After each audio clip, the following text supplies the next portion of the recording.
May 9th, 2004. A tourist boat sets out from the small harbour town of Moss Landing into the cold waters of Monterey Bay. The unsuspecting passengers on board were about to witness something extraordinary. This film is a reconstruction of what happened next, based on eyewitness accounts and actual video footage from the day. It is a remarkable story of survival. All your eyes are important now. From this minute, The boat's captain was Heidi Teora. often get dolphins in here. Teora ran a tourist business, taking groups of would-be nature watchers out onto the bay. Keep those eyes scanning the water. Her passengers had high hopes. There were a number of people on the boat. Many of them were family groups, and there were some small children. And then there were older children like me celebrating Mother's Day with their mother.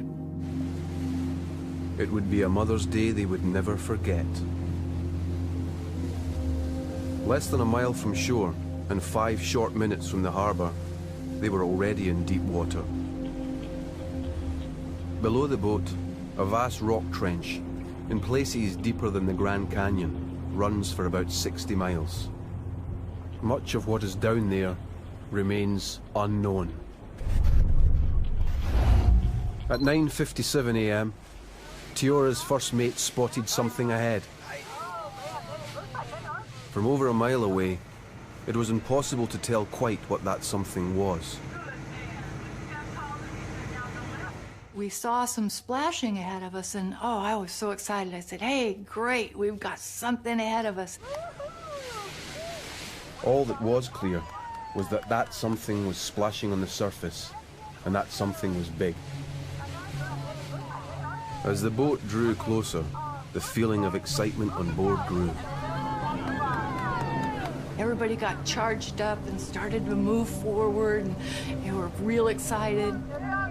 Slowly the activity began to take shape. Tall black fins rose from the waves like sails. They were over a metre high. Only one animal had dorsal fins that big. Orcas, otherwise known as killer whales. I was ecstatic when we heard that there were orcas out there. I've been waiting years and going on these trips for years, waiting to see the orcas. This was something special. Although orcas were known to frequent Monterey Bay, sightings were very unpredictable. Even Steve Johnston, a local veteran whale watcher, had never seen the bay's top predators. When I heard that there were orcas out in front, I got really excited because I've never seen them before in the wild. This was my very first time, and that wasn't one of the things that I had on my list of expectations. By 10:03, the whole boat could clearly see the killer whales. Everybody went running to try to get a view, and I got up near the front of the boat. And we could see a lot of activity in dorsal fins and some jumping and thrashing around, so they were pretty active. At first, the children on board were excited. It looked like the orcas were playing. We saw lots of thrashing, lots of killer whales jumping. They were acting kind of rambunctious and jumping out of the water and coming down again. From over 100 meters away, the activity looked innocent enough. Even to Teora, who had been on this water more often than anyone else on board. Quite often when they get together, they will just kind of gather and play, and I thought that's what we might be seeing up ahead of us. But as she edged the boat closer, it became clear that this was not play. The time was 10:05. But I slowed down, and this activity started to take on a more sinister tone. There was a blow that erupted from the gathering of killer whales that was far too big. When any marine mammal comes to the surface to breathe, it exhales a spout of gas and water into the air, just like a human snorkeler. The size of the spout is related to the size of the animal. And this exhalation was far too large to have been caused by a killer whale. That blow was way too big, so clearly it was not coming from killer whales. A fully grown male orca can be up to 9 meters long and 6 tons in weight. But the exhalation Tiora had seen belonged to something much, much bigger. Something that dwarfed her boat. Whatever was underneath them, it was huge. Tiora tentatively inched her boat closer to try and get a better look at what was in the water. It was 10:07.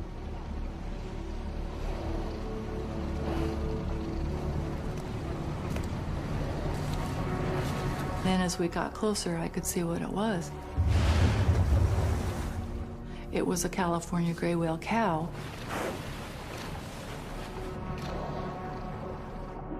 The California gray whale is one of the largest animals on the planet. A fully grown female, known as a cow, can easily weigh up to 35 tons, the equivalent of 11 female African elephants.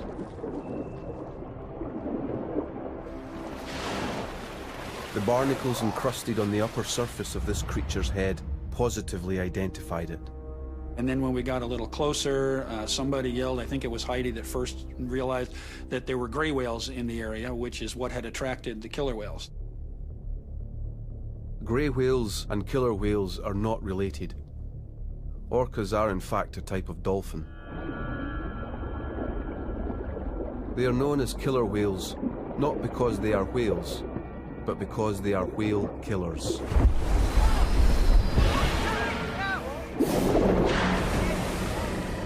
This was the attack that I never wanted to see.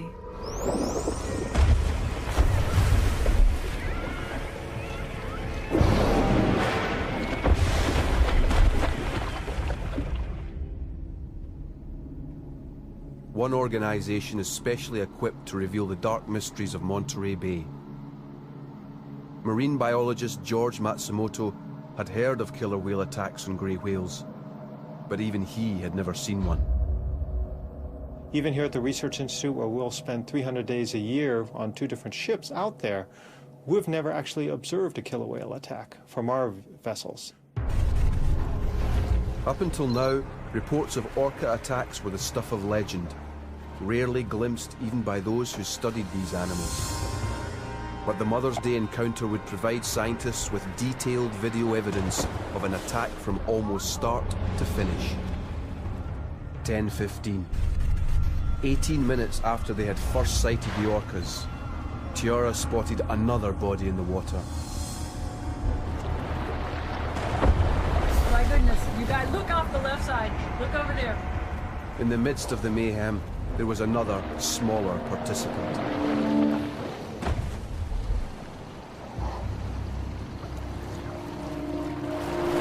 And then we are told by Heidi that the orcas are attacking a gray whale and a baby.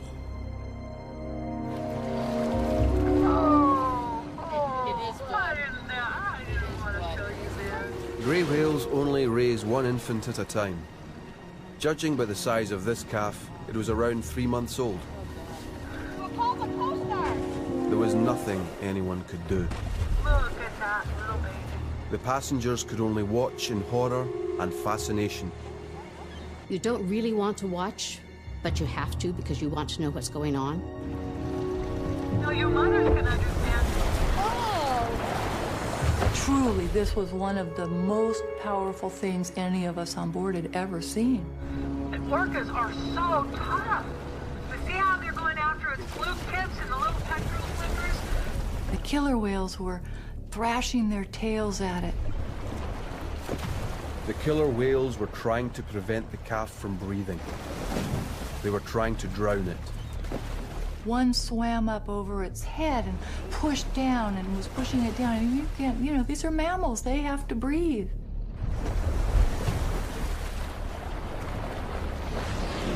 A grey whale can hold its breath for up to 15 minutes. Oh my gosh. But not when it is being repeatedly forced underwater. There was a moment when it tugged at my heartstrings that this mom was, fighting for the life of her baby.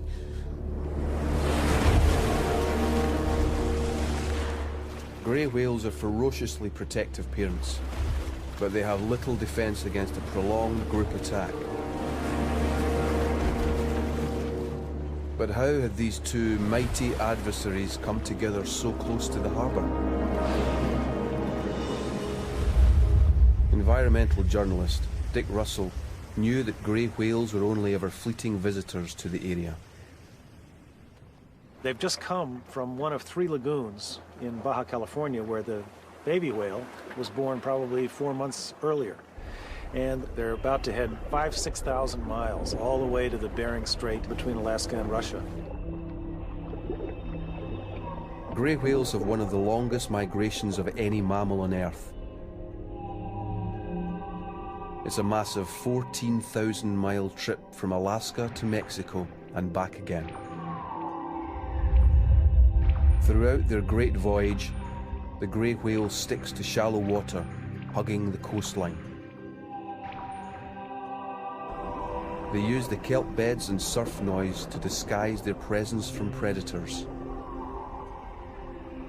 But in Monterey Bay, the kelp beds run out.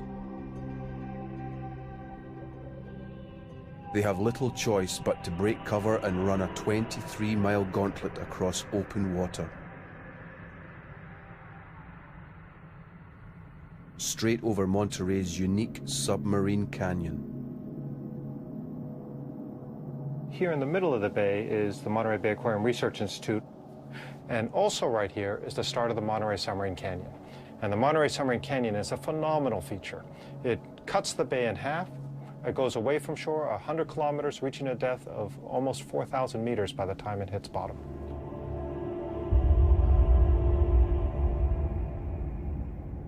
Even if the whales stayed in the shallows, they would still have to cross the deep water of the canyon.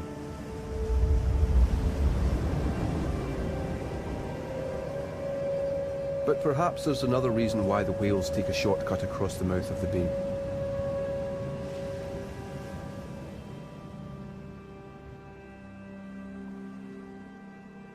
This place was once home to a much more formidable predator.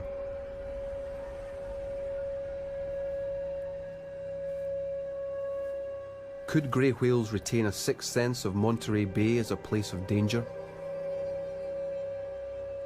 100 years ago or more, the main predator of gray whales was still human beings. Gray whales were almost driven to extinction in the 19th century. They were hunted mercilessly. In the lagoons in Baja California, right there in their birthing grounds, in places like Monterey, the baleen was used, the oil was used. It was really just a bloodletting. After the Californian grey whale's breeding grounds were discovered in the 1850s, the animals were hunted to near extinction. By the 1920s, only a few hundred individuals remained. The industry became uneconomic, and whaling in Monterey Bay ceased. But could memories of those dark days live on in the minds of today's migrating grey whales? So maybe there's some kind of memory, who knows, a genetic memory in the whales, some of the whales, that says we don't want to get too close to shore. There may be a more pressing reason for the mother's risky decision to take a shortcut. Desperation born of hunger. The mother probably hasn't eaten since she was last on the feeding grounds, which was way back last fall, last October. And now here it is May, and she's running maybe a little late, and her energy supplies are dwindling perhaps more than she wants them to be. And so she's decided that she's got to go across that canyon to save time. The strategy has backfired. It's 10:41, 38 minutes since Teora's boat arrived at the scene, and the mother and calf are in obvious distress. This rapid blowing is the whale equivalent of panting. They are, quite literally, gasping for air.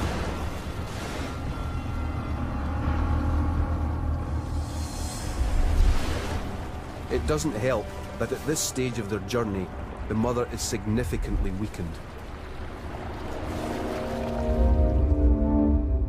One man who understands more than most about the rigors of their epic journey along the coast is marine biologist Wayne Perryman. Their tanks are starting to run on empty. You can see the females are very, very thin.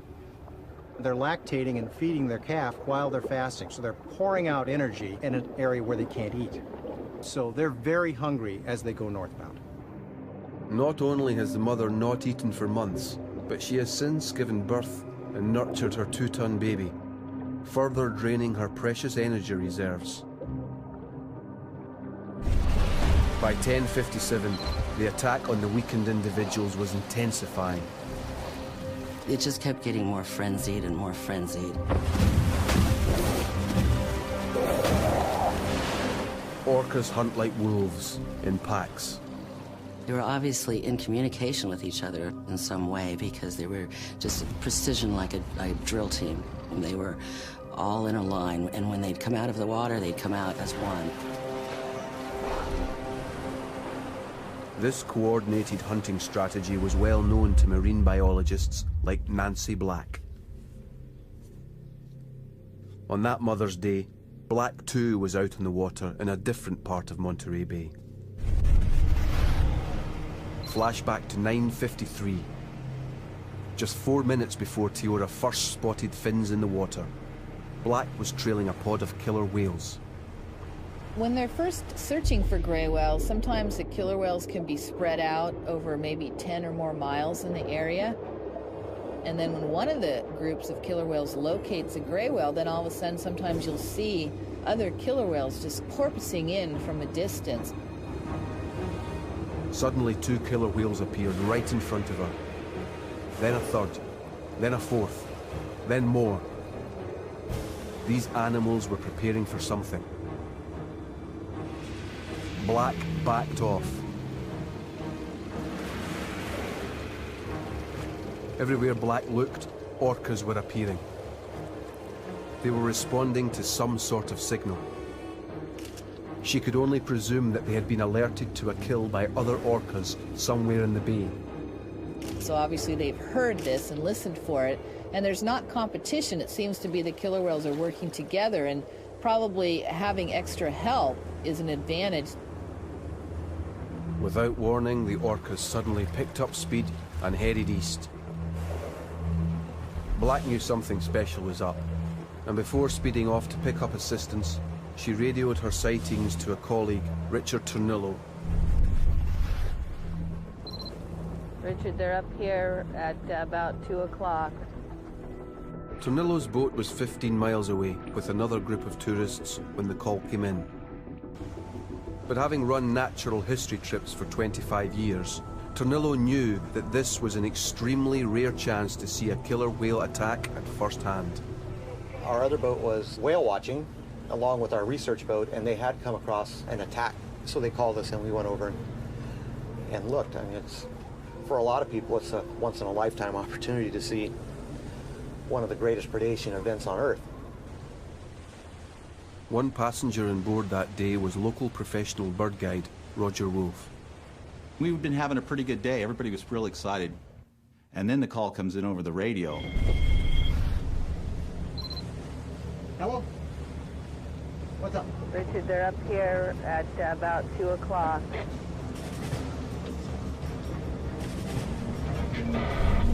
At 9:58, Turnillo changed course and headed for new coordinates. Even traveling at 13 knots, it would take him over 3/4 of an hour to get there. But the eyewitness reports from this boat were to prove invaluable. We were quite a ways from the scene at that time. And we had to go under power for a good, half hour, 40 minutes in order to get to that location. It was now exactly 56 minutes since Tiora's boat had first arrived on the scene. And as we approached the scene, we could see lots of splashing off in the distance, a lot of thrashing and splashing from quite a ways off. The attack had now been going on for over an hour. Wolf began to decode what was happening in the sea ahead. And the closer we got, then we began to see the dorsal fins of the killer whales, particularly the really 6-foot tall dorsal of a male killer whale. Less than 100 meters away now, Tornillo carefully maneuvered his larger boat closer to the carnage than Tiora had been prepared to risk. This footage from the day of the attack shows just how close eyewitness Roger Wolf was to the battle scene. And from this angle, Wolf was able to see something different. Supercharged headbutting. For the most part, it seemed to consist of very intense body blows and headbutts. We would see the killer whales come in and hit the calf, and at the same time, we'd see their dorsal fin shake with the impact. And the blow out of their blowhole would be more intense upon impact. This ramming was not just winding the calf, it was causing major internal damage. Dr. Frances Gulland is the Director of Veterinary Science at the Californian Marine Mammal Center. She knows from previous victim examinations just what sort of damage can be done. Well, when the orcas attack the grey whale calf, they actually ram the animal sort of again and again, repeatedly bumping into its side. And that type of aggressive ramming, blunt trauma, essentially breaks blood vessels, and the calves bleed into the subcutaneous tissues. They bleed into the muscle and the blubber underneath the skin.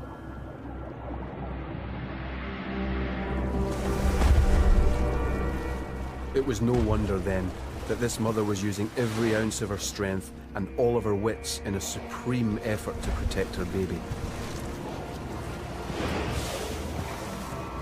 The mother was doing everything she can to absorb the blows and keep the calf away from the killer whales. But how could one mother single-handedly keep the killer whales from taking her baby down? It's now 10:08, and Nancy Black has arrived with video equipment. The combination of video footage and close-up photographs was to prove crucial in the later analysis. By photographing the dorsal fins, Black hoped she would be able to identify the individual attackers.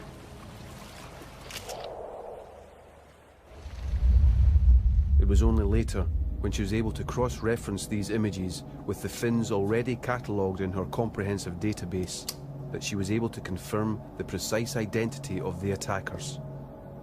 We photograph the killer whales to identify the individuals.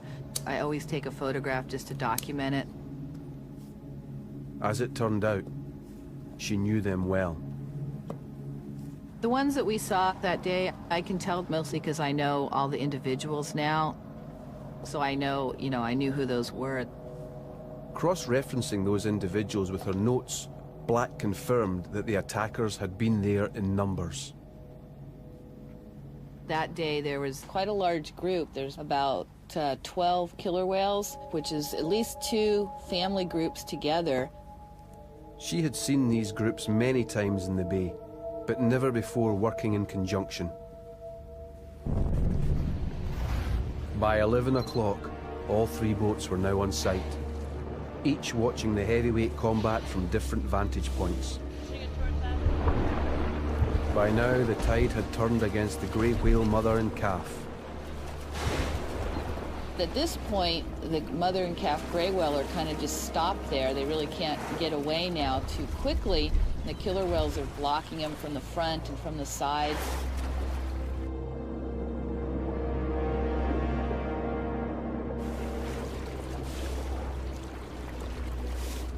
The mother could easily escape if she wanted to and just take off, but she doesn't do that. She stays very protective of her calf. The mother attempts to get her calf out of harm's way by pushing it up out of the water and onto her belly. You look over and you see the calf, and it looks like the calf is sitting on top of the water. The Californian grey whale mother was attempting to balance 2 tons of infant on her underside. The calf's rolled onto her chest, and she's rolled onto her back, and she's holding it up out of the water so the killer whales can't get to it. But she can't sustain this position for long. Turned upside down, she must hold her breath even while soaking up the power of the orca's heavy blows. This battling maternal drive is well known to environmental journalist Dick Russell. Just imagine what this mother whale has to do in order to protect this young one. She's got to fight off this pack in whatever way she can with all the strength that she has. I mean, she weighs, 30 tons. So she's much bigger than an individual orca. But orcas are ferocious, and keep in mind that the gray whale has no teeth. She's a baleen whale. And there's a pack of wolves upon her and trying to get at the baby. Killer whales are armed with a set of 50 ferocious teeth, specially adapted for ripping and tearing. A calf is too big for the orcas to bite into her blubber.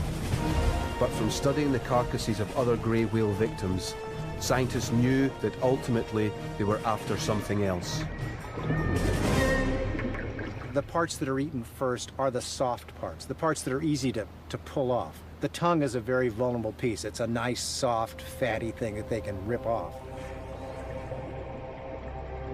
The orca's main prize is the protein-rich baby grey whale tongue. It's enough to make a meal for a family of 5.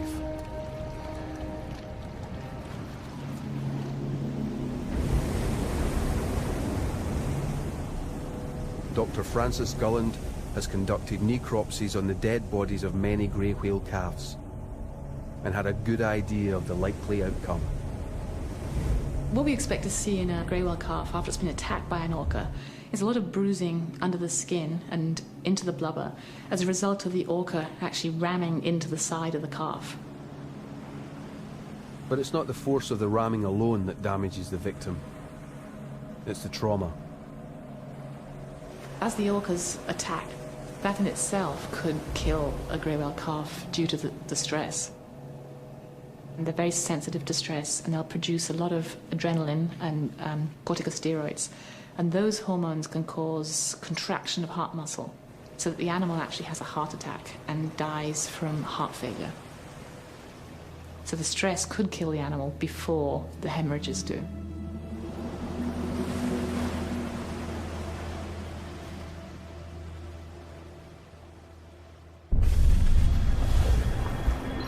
On Mother's Day in Monterey Bay, it is now 11:19. The orcas are steadily wearing down the terrified calf. In desperation, the mother employs her only weapon, her massive tail. She's actively thrashing about with her tail. In fact, we do see her land a few blows with her big tail flukes on the killer whale several times. The tail flukes of a fully grown female grey whale are over 3 meters wide and can weigh 180 kilos.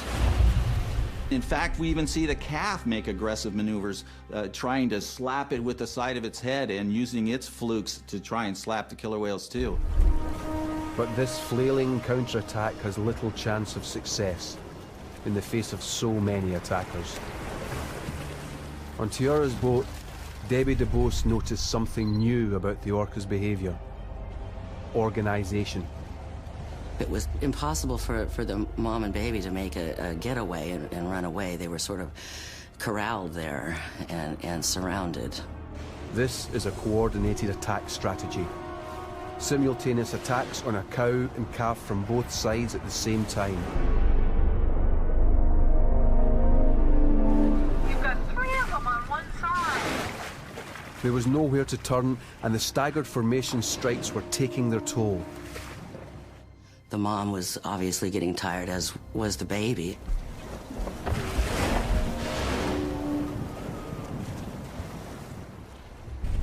From her inflatable, Nancy Black was trying to keep count of the fast-moving orcas.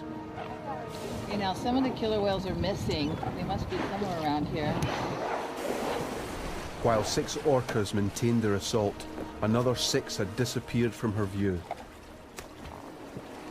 From the perspective of the other 2 boats, their whereabouts soon became clear.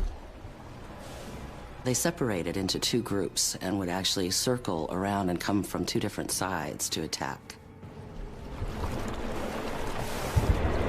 From where he was watching, Roger Wolf saw a developing pattern of behavior.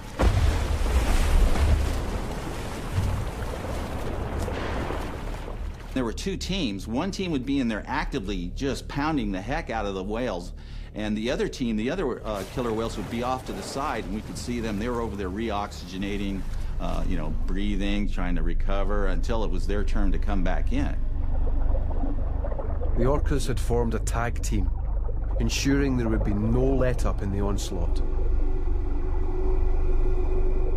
What the witnesses were seeing firsthand was the clearest evidence yet of strategic intelligence. Going over the footage later, Nancy Black was able to confirm just how sophisticated the orca's behavior was. The killer whales are really coordinated. They're like a team working together. There's a lot of communication going on. And there's a killer whale right next to it. You can see its pectoral fin of the killer whale is actually trying to push the calf away from its mother, because that's one of their tactics. They need to get the calf separated from its mother in order to really kill the calf. Despite the apparent chaos in the water, the orcas are using precision methods to separate the 13-meter-long adult grey from her calf. But it's not easy. The mother kind of plasters the calf right next to her side there and does not leave it. In spite of her size, the mother grey whale is agile, constantly rolling her 35-ton bulk to prevent the orcas from isolating her calf. It's harder if the mother is right there, because she's huge. But at 11:35, and despite the danger from the mother's tail flukes, one orca makes an audacious move. There's a killer whale just trying to get in between the mother and calf there, trying to use her flukes to push her way between that mother and calf. It's pretty sad to watch, but of course it is part of nature. By now, the struggle was moving into its third hour. It seems to me there's no way this calf has got a chance. I mean, it looks like the killer whales are going to get this calf. There's no escape for it. For many of those on board Tiara's boat, what had started as a pleasurable day out on Monterey Bay had turned into a nightmare. What we saw was so painful. It was so brutal. Several people were trying to photograph this, but they just didn't have the stomach for it, and they just put their cameras away.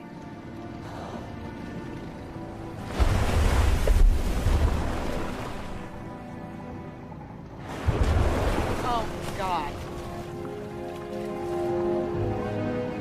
The outcome looks bleak, and for many of Tiara's passengers, it's become too much to bear. Yeah, I think it's got some internal injuries. Oh, God.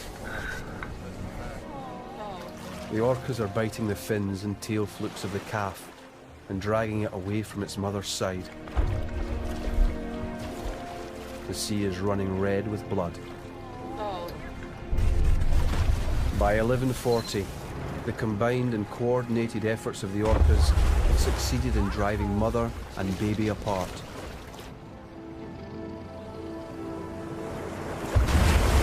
It was really sad because you just see them separated and you think, how would I feel?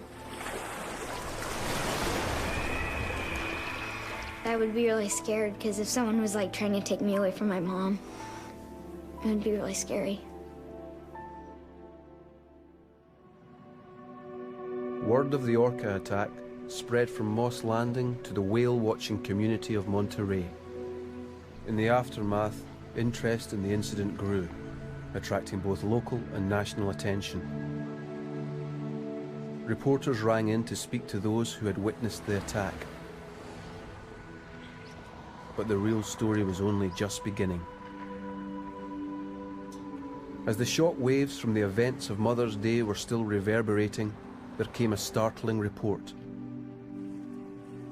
On May 13th, in the early hours, Another battered grey whale calf had washed ashore on the beach at Moss Landing. It had all the hallmarks of the Mother's Day incident. Amid all the speculation, one scientist, George Matsumoto, sought to prove a link between the two attacks and discover why this bewildering behavior was apparently only happening here in the bay. But one of the things that is being postulated is that we've got killer whales, a pod of killer whales, lying in wait right over here, waiting for the gray whales as they cross back and forth on the migratory pathway, mostly as the whales are coming up north.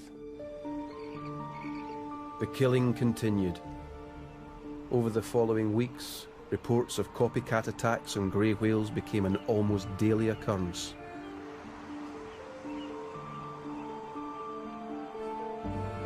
As news of the killer whale attacks spread from Moss Landing across America, even greater numbers of people began arriving, in the hope of seeing this brutal behavior for themselves. Whales are up here on the left. They were rarely disappointed.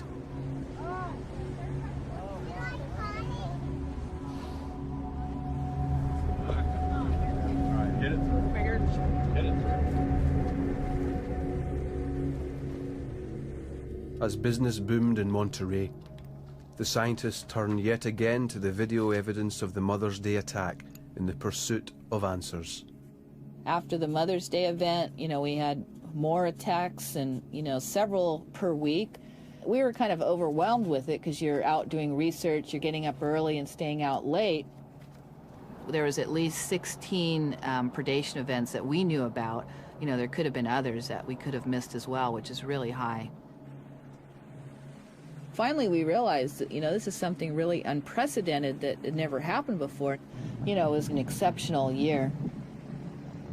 But neither by re-examining the Mother's Day footage, nor by witnessing similar attacks, could Black explain the explosion of violence that spring.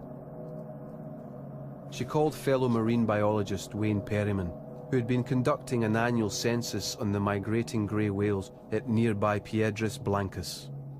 Right away, Nancy was saying that they're seeing a fair number of killer whale attacks, so we were keeping our eyes open to see if we'd see killer whales down in our area. Perryman didn't see killer whales, but while counting the migrating grey cow-calf pairs as they passed close to shore, he did notice something surprising. As the counts began, we were getting, good numbers. We're seeing 10, 15 cow-calf pairs a day early in the migration. It increased up to about 25 a day as we got closer to the peak. Then all of a sudden it jumped up to where we were seeing 40 and 45 cow-calf pairs passing in a day, which is really unusual. The change in 2004 was the number of gray whale calves. So the killer whales, obviously took advantage of that huge number of calves coming through and were here more frequently. So they really, used that situation in Monterey Bay to hunt the gray whales. Well, I think that the word got out. The killer whales got on the gray whales. They found that there were large numbers of calves there, and they just began to aggregate in that environment because it was a rich feeding opportunity for them. More grey whales meant more grey whale attacks. The orcas were drawn in by the unexpected abundance of food, but the grey whales were travelling 7,000 miles. Why had this behaviour only been seen in the middle of Monterey Bay? The answer to that riddle lies in an understanding of the way orcas hunt. Killer whales have echolocation, so they often will spread out, maybe over a half a mile or so, kind of searching. Grey whales have developed highly successful strategies to avoid detection. Because once the mothers and calves start crossing the bay, they go into this really kind of quiet swimming. Only sometimes you just see their blowholes. They hardly surface. But when the greys are over the canyon, they are far more exposed. The huge chasm below them creates a sonic environment perfectly suited to the hunting pods of listening killer whales. Like U-boats using sonar to hunt down ships, the orcas prowl the waters over the canyon's edge, keenly listening out for the smallest amplified clues. Here a tail slap or the briefest verbal communication is much louder. Killer whales find them by listening, passive listening for the gray whales, because they kind of make a knocking sound sometimes to navigate. So they have a much higher advantage of ambushing them here in Monterey Bay than they do other places along their migration. The attacks only happened in Monterey Bay because it was only here that the whales stopped hugging the coast and took a shortcut across open water. It was only here that the water was deep enough for the orcas to launch their attack. And it was only here, in Monterey Bay, where a unique submarine canyon acted as an echo chamber to aid their hunting.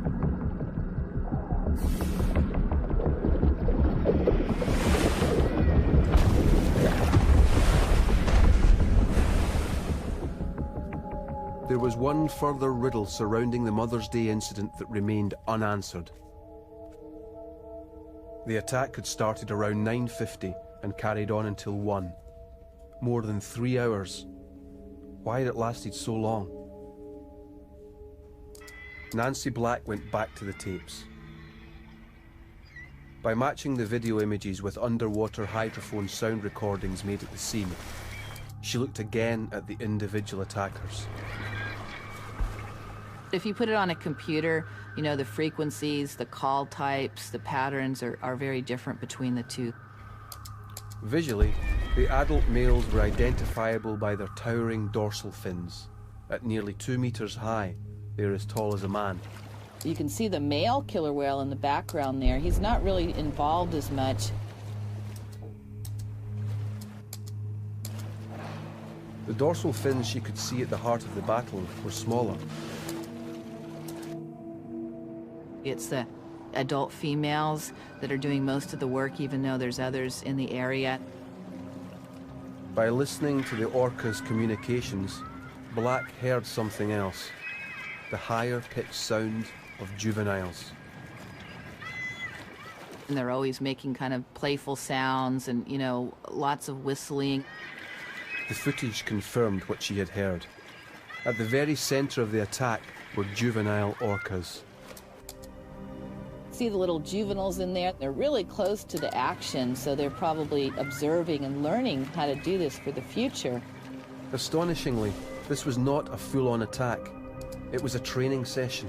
The orcas were showing their offspring how to make a kill. It's a way for them to learn how to do this over their lifetimes, and eventually when they become adults, you know, they'll be able to participate, so it's like transmitted culturally throughout their group. The orcas were taking their time, as if to make sure that the juveniles had learnt their lesson. But it was this deliberation that was to provide the mother and calf with their chance of escape. 11:41, the morning of the Mother's Day attack. The orcas are continuing their assault, but against the odds, the mother grey whale is reunited with her calf. It was amazing that the mother had that kind of stamina, not to just give up. The mother makes one last desperate attempt to escape. Just as the killer whales take advantage of deep water over the canyon, so the grey whales find sanctuary in the shallows. It was then that Tiora noticed something extraordinary. Have you noticed we keep flowing in, we're moving in? The mother grey whale, though under siege, was on the move, slowly and painstakingly nudging her calf towards shore and shallower waters. It finally sunk into me. These animals are moving to the coast. They're headed in on the straightest route they can take to shallow water. When she takes her calf underwater, they're moving in. They're going east. Orcas don't like shallow water, and there's a chance that what they're doing is that mother's thinking if she can just feed into shallow water, maybe they can evade the orcas. Meanwhile, on Tornello's boat, Roger Wolfe had also identified the mother's new strategy. Now, every time there was a break in the action between the two teams, the mother and the calf would start heading for shore. but they were still over a mile from the coast, and the orcas had redoubled their efforts. The baby was virtually being eaten alive. Progress was painstakingly slow, and by now it was hard to see how the calf could possibly survive.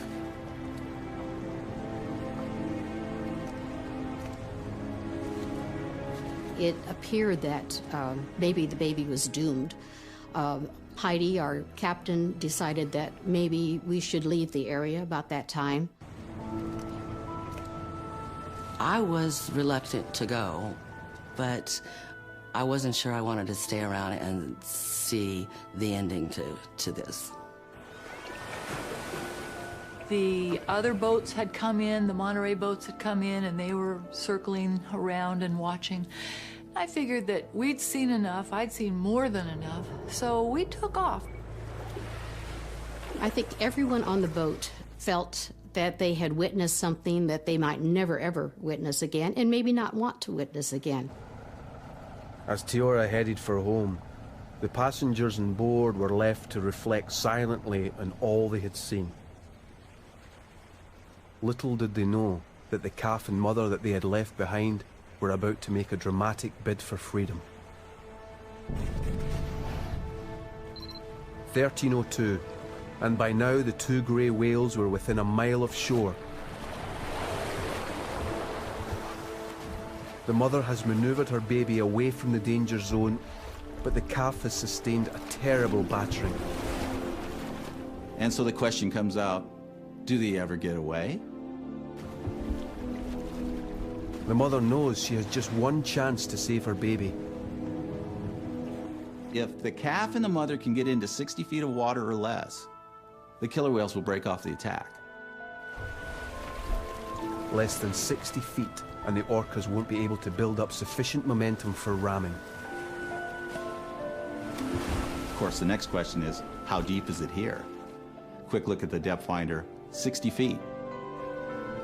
3 long minutes pass.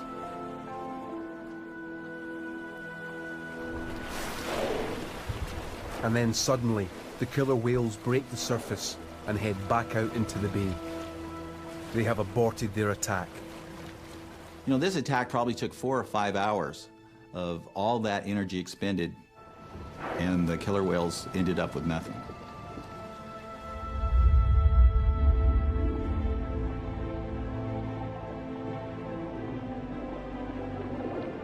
After 3 hours of brutal assault, the cow and her calf are battered, but still breathing. As long as they have managed to escape major internal damage, their chances of survival are good. Their story is one of a remarkable escape from almost certain death. So this calf did survive, actually, on Mother's Day and headed back up to Alaska.